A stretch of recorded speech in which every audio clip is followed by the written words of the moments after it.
Bienvenue à l'actualité du jour. Après les contrôles des Kilungutue en territoire des Mwenga au site Kivu, le rebelle de la F-123 avance vers Kasika, provoquant des affrontements et les déplacements massifs de la population. Les forces armées de la République démocratique du Congo encouragent le retour progressif de déplacés des Lituri de leur village tout en garantissant leur sécurité alors que de nombreuses familles vivent encore dans des conditions précaires. C'est tout pour les sommaires de l'actualité du jour, messieurs, dames. Après cette virgule, les détails.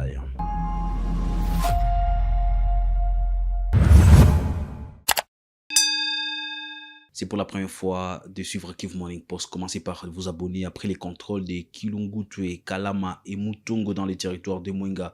Mercredi 26 novembre, les rebelles de la F-123 ont avancé vers la localité de Kasika selon la société civile locale. Les affrontements violents sont signalés à Kasika, une vingtaine de kilomètres de Mwenga Centre.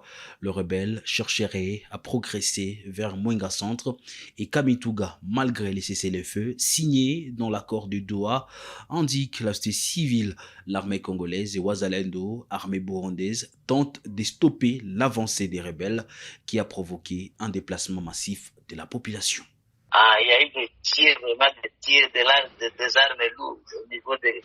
À présent, on s'affronte au niveau de Kasika. C'est toujours les M23. Soit on progresse vraiment à conquérir, donc à gauche, plus de moins.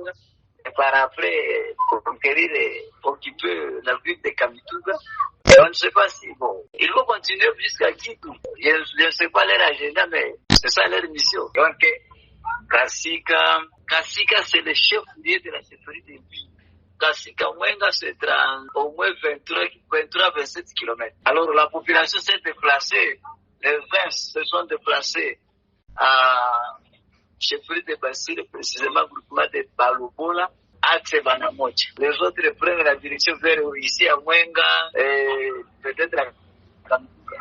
Ils s'affrontent maintenant au niveau de Mukangala, aux environs de la rivière Zoko. Toujours dans la province du Sud Kivu, sous la houlette du gouverneur Jean-Jacques Pouroussi, le gouvernement provincial du Sud Kivu, basé à Uvira, a déposé ce mercredi le projet dédié budgétaire pour l'année 2026, ainsi que les budgets rectificatifs de 2025. Cette démarche vise à consolider la planification financière de la province et à soutenir la mise en œuvre du projet de développement prioritaire dans les différents secteurs. Sous la houlette du gouverneur de la province du Sud Kivu, professeur Jean-Jacques Pouroussi Sadiki, le gouvernement provincial a déposé son projet d'édit budgétaire 2026 ainsi que le budget rectificatif 2025 ce mardi 25 novembre 2025 lors d'une activité qui a eu lieu à l'hémicycle provincial situé provisoirement dans la ville d'Uvira. Équilibré en recettes et en dépenses, avec une croissance de 11,64% comparativement au budget rectificatif 2025. Le projet d'édit budgétaire déposé par le gouvernement provincial est de 815 milliards 19 210 669 francs congolais. Selon le gouverneur de province, professeur Jean-Jacques Pouroussi, ce projet d'édit budgétaire est élaboré dans un contexte particulier. L'économie de la province étant affaiblie par l'occupation de certaines zones de sa juridiction qui fait perdre à la province 70% de ses recettes locales.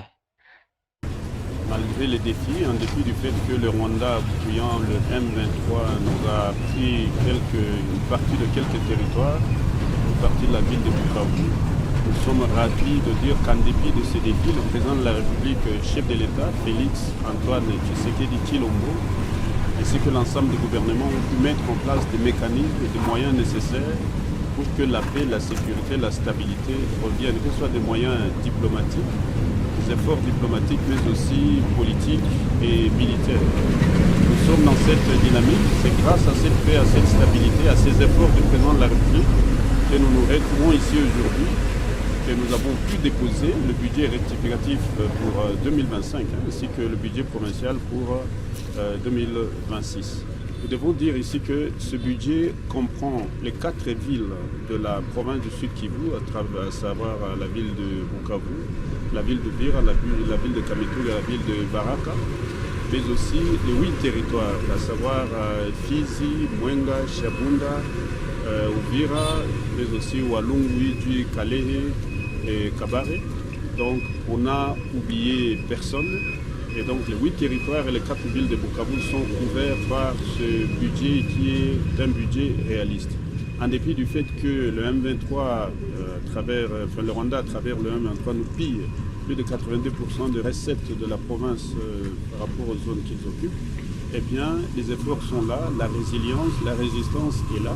Et nous tenions sincèrement à remercier le président de la République, à remercier le gouvernement, à remercier le président de l'Assemblée provinciale ainsi que tout son bureau et tous les députés du Sud qui nous ont accompagnés dans cet effort. J'en profite aussi pour remercier sincèrement mon équipe, c'est-à-dire le vice-gouverneur, l'ensemble des ministres, ainsi que toute l'équipe technique, c'est-à-dire nos experts qui ont pu travailler sur ça. Et nous remercions particulièrement ceux qui sont venus d'autres provinces, notamment la province du Maniema qui nous a envoyé un très bon expert qui nous a accompagnés. Et donc voilà, je tenais à remercier la population du Sud Kivu, la population de Vira qui nous accueille ici. Le projet dédié a été officiellement reçu par le président de l'Assemblée provinciale, honorable Feston Kabezazi Ndula, entouré d'autres honorables membres du bureau définitif et membres des commissions. Nous venons effectivement de recevoir le budget rectificatif 2025, mais également le projet de l'édit budgétaire pour l'exercice 2026 de la province, d'autres provinces du Sud Kivu. Mes impressions, elles sont bonnes, elles sont positives, tant plus que le projet de l'édit budgétaire est déposé dans les délais. Et nous sommes contents pour ça. Et l'Assemblée va se pencher sur des documents. Et donc, je voudrais dire merci à l'exécutif provincial pour avoir élaboré ce budget et l'avoir déposé dans les délais réglementaires. Je vous remercie. D'une province à une autre, à Goma, le gouverneur de la province du Nord, Kivu Bahati Musanga Erasto, a lancé ce mercredi 26 novembre 2025 les travaux de construction du collecteur d'eau entre le rond-point Rutshuru et le rond-point Bédégel à Goma. Le projet financé par le gouvernement provincial pour 600 000 à 900 000 dollars américains vise à lutter contre les inondations, les eaux stagnantes et de réduire les accidents sur ces tronçons. Reportage. C'est le gouverneur lui-même de la province du Nord, Kivu Bahati Musanga Erasto, sous l'administration de la F-123, qui a lancé, mercredi 26 novembre 2025, les travaux de réhabilitation du collecteur d'eau reliant le rond-point Bédégel au carrefour Joli Hôtel dans la ville de Goma. Ces chantiers visent à sécuriser les riverains et améliorer l'évacuation des eaux qui traversent les quartiers densément peuplés de Birere et Mapendo. Selon l'entreprise chargée de l'exécution, les travaux devraient durer 6 mois. Neno ya kwanza ni ya kushukuru Mheshimiwa Liwali wa Jimbo la Kivu jinsi amesikia malalamiko yetu akatupatia kazi ya kujenga ile mfereji. Kazi ya kujenga hii mfereji ni kazi yenye italipiwa na province ya Nord Kivu. Hiyo kazi itakamata miezi 6 au maximum. Vitu vyote vya kwanza ile kazi aisha tutayarishia, maana yake eke anafungula tutapita tunaanza kazi. Itakuwa kazi ya kukamata hii mai ya kutoka rond-point Birere ya kushuka Bédégel. Tulifanya maplan na madevi za jinsi kazi itafanyika, maana yake tunatachimba hii mfereji, apre kuichimba tunaijenga, apre kuijenga tunaifunika, watu hawatakuwa wanaangukia mwa ile mfereji tena. Tunashukuru pia na tunaomba population ya Goma ishukuru tena mheshimiwa juu kila wakati tunampelekea barua ya development anapitaka na kujiria positivement après kujifunza ina étude technique yake. Le maire intérimaire du Goma, Désiré Ngabo, a salué l'initiative, rappelant que les habitants vivaient depuis longtemps dans un risque permanent le long de ces axes. Bila anafika hapa akuambia shabaha ya liwali kukuja hapa. Kama liwali wetu amefika hapa ni kwani tulikuwa namulilia juu ya tatizo ya mfereji ambayo iko hapa juu. Liwali, kwetu ni furaha sana kuona unaleta suluhisho ya ujenzi ya hii mfereji ambayo ilikuwa imeshatesa population yako ya Goma. Wakaaji wa hapa wameteseka sana, watu ambao wanapratike hii route hapa excellence usiku na mchana walikuwa wako naanguka ndani ya ile mfereji, lakini wakati tumekuja kukulilia na umeleta suluhisho. Kwa hiyo naalika population ya Goma kuweza kumpigia excellence vigelegele.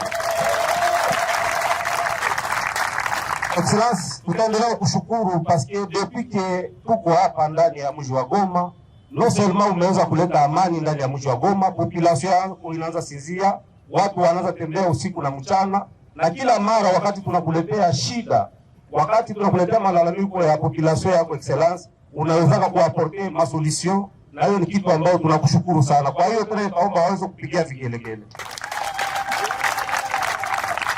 Haya, mengi tutaachia peut-être parole mtu wa Visionet ndio ataweza kupana mpango ambao itafuata juu ya ujenzi. Asante. De son côté, le porte-parole du gouverneur de la province du Nord Kivu, Bahati Musanga Erasto, a présenté ces projets comme une nouvelle étape de la gouvernance après la restauration de la sécurité dans la ville.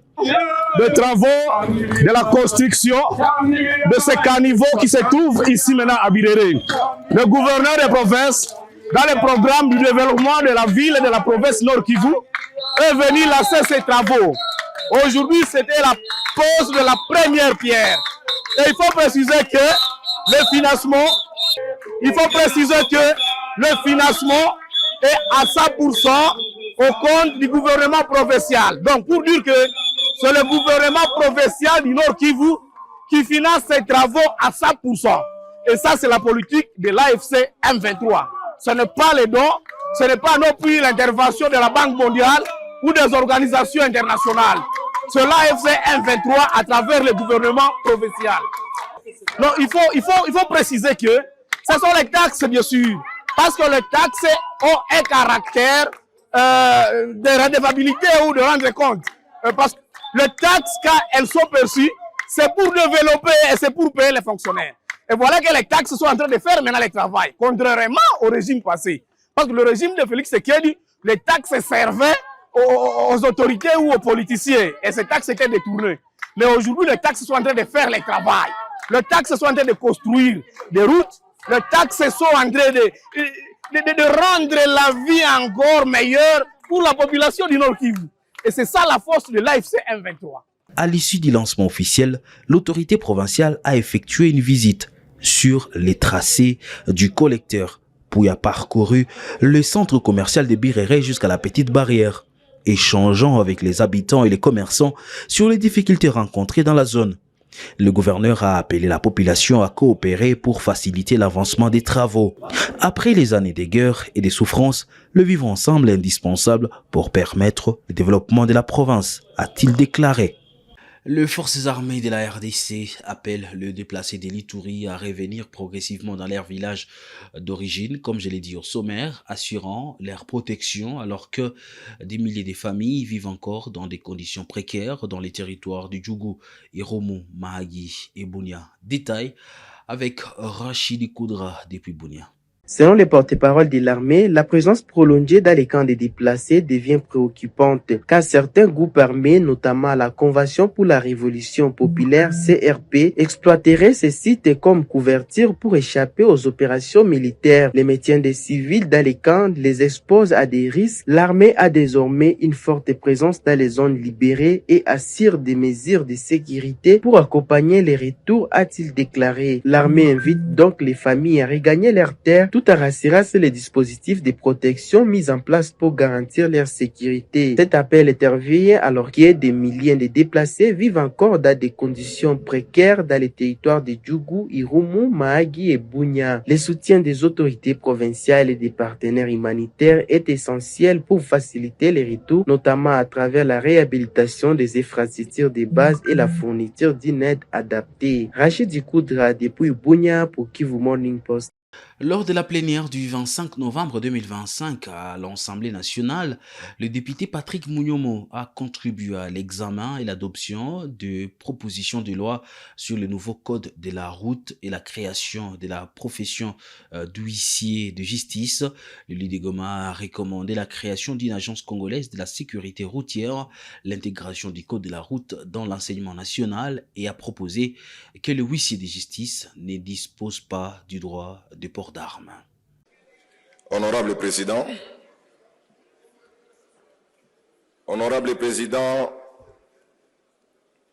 honorable membre du bureau, chers collègues, je vais commencer tout d'abord à féliciter nos collègues pour leurs propositions de loi qui viennent au bon moment au vu des aléas auxquels nous sommes confrontés du jour au jour dans notre pays. En ce qui concerne la proposition de loi modifiant et complétant la loi portant nouveau code de la route, Honorable Président, après avoir décortiquer le contenu de cette proposition de loi, j'ai constaté que la régulation de la circulation routière est considérée comme une problématique pour plusieurs causes, notamment l'absence de la signalisation routière dans plusieurs artères, le mauvais état des routes, le manque des arrêts automobiles dans les grandes agglomérations, le mauvais comportement des agents commis à la réglementation de la circulation routière et j'en passe. Honorable Président, cette proposition de loi apporte plusieurs innovations considérables au profit des usagers de la route, comme par exemple l'institutionnalisation de l'enseignement sur la conduite automobile et la sécurité routière. L'application de cette mesure va permettre à chaque Congolais dès le bas âge d'avoir les notions élémentaires de la circulation routière. Cela peut être considéré comme une piste de solution pour des embouteillages interminables, à l'exemple d'ici à Kinshasa. Honorable Président, honorables membres du bureau, estimés collègues, la commission interministérielle chargée des expropriations des rocades de Kinshasa a payé ce mardi 25 novembre 2025 les indemnités des 107 bénéficiaires. La cérémonie s'est tenue sous la direction de l'ingénieur Georges Koshi Guimea qui a salué la patience et surtout la collaboration des concernés.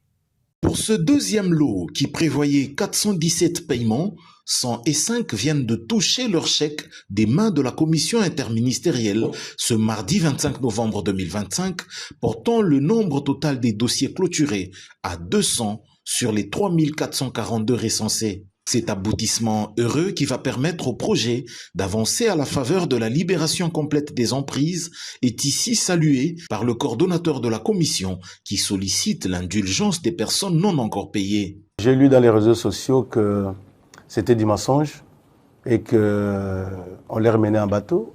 Vous avez tout suivi. Donc aujourd'hui aussi, en présence des journalistes et en présence bien entendu de toutes les personnes affectées qui sont arrivées aujourd'hui, vous avez la preuve vivante, n'est-ce pas, de l'effectivité du paiement des personnes affectées par les projets. Un des bénéficiaires qui doutait encore de la réalité du processus s'est présenté à la commission pour en vérifier la véracité. Il a changé d'avis et il prêche maintenant pour la chapelle de la commission. Moi j'aime discuter à base de preuves. Et maintenant que je viens de voir ce qui s'est fait ici, j'ai vu comment les gens sont en train d'être régularisés dans ce que nous attendons. Vraiment, je demande à tous ceux qui ne sont pas encore sur la liste de patienter. Point de besoin de dire encore de fausseté là-dessus. Et ce que je vous dis, tenez bon que c'est ça la réalité. J'ai vu, j'ai vécu, et vous verrez dans certaines images qui vont sortir de la salle, je me retrouve là-bas. Notons que la satisfaction ainsi exprimée par les bénéficiaires renforce la confiance dans le processus, tandis que la commission invite les autres à la patience, assurant que chaque dossier sera traité avec rigueur et transparence. Le vice-premier ministre et ministre de la fonction publique Jean-Pierre Liaou a présidé une séance de travail avec une délégation de la Banque mondiale dirigée par Jean-Pascal Nganou. Les discussions ont porté sur les réformes structurelles, les mesures adoptées dans la fonction publique et l'avancement de la nouvelle politique salariale. La Banque mondiale s'est dite satisfaite du progrès et a réaffirmé son soutien à la modernisation de l'administration publique. Le projet de la politique salariale initié par le gouvernement sous l'impulsion du président de la République, Félix-Antoine Tshisekedi Tshilombo, ainsi que les réformes en cours à la fonction publique, continuent de retenir l'attention des institutions de Bretton Woods. C'est dans ce cadre que le vice-premier ministre, ministre de la fonction publique Jean-Pierre Liaou, a reçu une délégation de la Banque mondiale, conduite par Jean-Pascal Nganou, chef de mission en République démocratique du Congo. Cette visite visait à s'enquérir de l'évolution des mesures inscrites dans le nouveau cadre juridique de la fonction publique. Nous sommes là dans le cadre des missions de l'appui budgétaire de la Banque mondiale avec le gouvernement. Et dans le cadre de cet appui budgétaire, il y a des mesures très fortes et ambitieuses du gouvernement que la Banque mondiale accompagne à travers cet instrument. C'est notamment les mesures du recrutement compétitif des fonctionnaires dans le régime général, mais aussi dans le régime sectoriel, mais aussi la question de la nouvelle politique salariale. Nous avons discuté avec son Excellence vice-premier ministre de la fonction publique de la vision autour de ces réformes que nous avons beaucoup appréciées. Et nous sommes heureux de constater qu'il y a beaucoup de progrès. Déjà, il y a une nouvelle politique salariale, un projet qui a été préparé. Et pour parachever, c'était aussi de voir l'état d'avancement de la mise en œuvre de la déclaration du patrimoine des fonctionnaires et agents de l'État. Et son Excellence, Monsieur le VPM, a bien voulu nous donner aussi quelle est la dimension positive en termes de la mise en œuvre de cette mesure. Satisfaite des avancées, la Banque mondiale a salué les réformes engagées et réaffirmé son appui au gouvernement congolais. Les agents du ministère des Sports et Loisirs chargés de l'entretien du stade de Martyrs et de Tata Raphaël ont manifesté mardi 25 novembre pour réclamer le paiement des 13 ans d'arriérés de primes, soit 60 000 francs congolais par mois. Durant leur mouvement, ils ont brûlé des pneus, saccagé des archives et barricadé le bureau.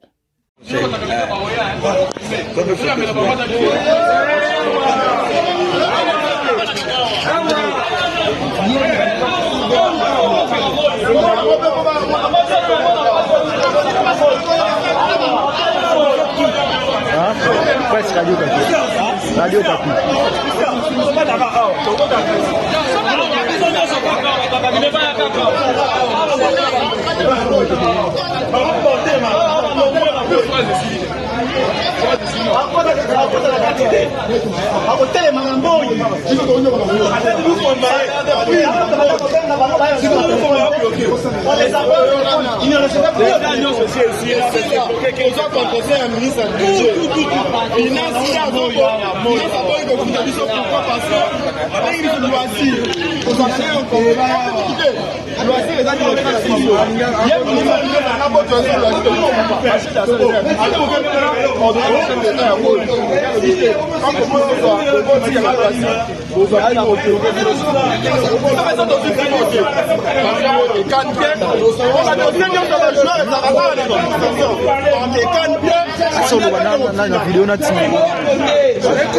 Ça n'est complètement fini pour l'actualité du jour de ce 26 novembre 2025, mercredi. Messieurs, dames, merci à vous de l'avoir suivi. Nous sommes la référence des informations à l'Est de la République démocratique du Congo. C'est pour la première fois que vous suivez Kivu Morning Post. Abonnez-vous à la chaîne, portez-vous bien.